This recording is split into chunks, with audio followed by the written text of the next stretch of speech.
വേണ്ട. കരഞ്ഞു കരഞ്ഞ് കണ്ണീര് പറ്റിയിരിക്കാൻ ഞാൻ. നിന്റെ അച്ഛനിപ്പോ എന്നെ നിന്നെ ഒന്നും വേണ്ട.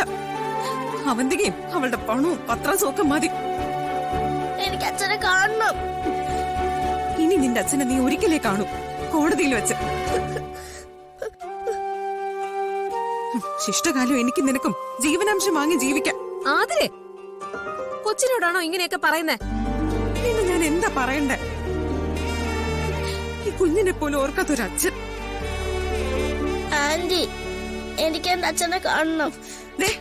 നിന്നെ വേണ്ടാത്ത അച്ഛനെ നിനക്ക് എന്തിനാമോ? കുഞ്ഞിനോട് ദേഷ്യപ്പെട്ടിട്ട് എന്താ കാര്യം? അമ്മു എന്ത് പിഴച്ചു? മനസാക്ഷി ഉണ്ടായിരുന്നെങ്കിലേ സന്ദീപ് ഇങ്ങനെ ചെയ്യുമായിരുന്നോ? ഇത്രയും നാളും അവനെ ഞാൻ അങ്ങനെയാണോ സ്നേഹിച്ചത്? അവനെ മാത്രം കുറ്റം പറഞ്ഞിട്ട് എന്താ കാര്യം?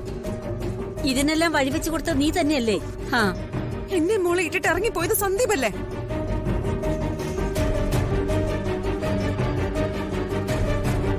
അച്ഛൻ വരത്തില്ലേ ആന്റി? സത്യമായിട്ടും അച്ഛൻ ഞങ്ങളെ വേണ്ടേ?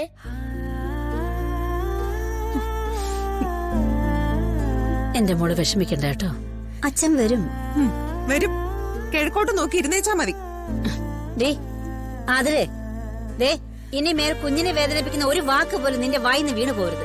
നീയും സന്ദീപും തമ്മിലുണ്ടായ പ്രശ്നങ്ങൾ നിങ്ങൾ തന്നെ തീർക്കണം. അതിന് കോടതി വെച്ചാലും പുറത്ത് വെച്ചാലും എവിടെ വെച്ചായാലും. നിന്റെ ദേഷ്യവും സങ്കടവും കൊച്ചിന്റെ നേർക്കല്ല തീർക്കേണ്ടത്, ഇതിന്റെ സമാധാനത്തോടെ കളയാൻ വേണ്ടിട്ട്. എല്ലാം ചെയ്തു വെച്ചിട്ട് ഇപ്പൊ പട്ടി മൂങ്ങുന്ന പോലെ മൂങ്ങുന്ന കണ്ടില്ലേ?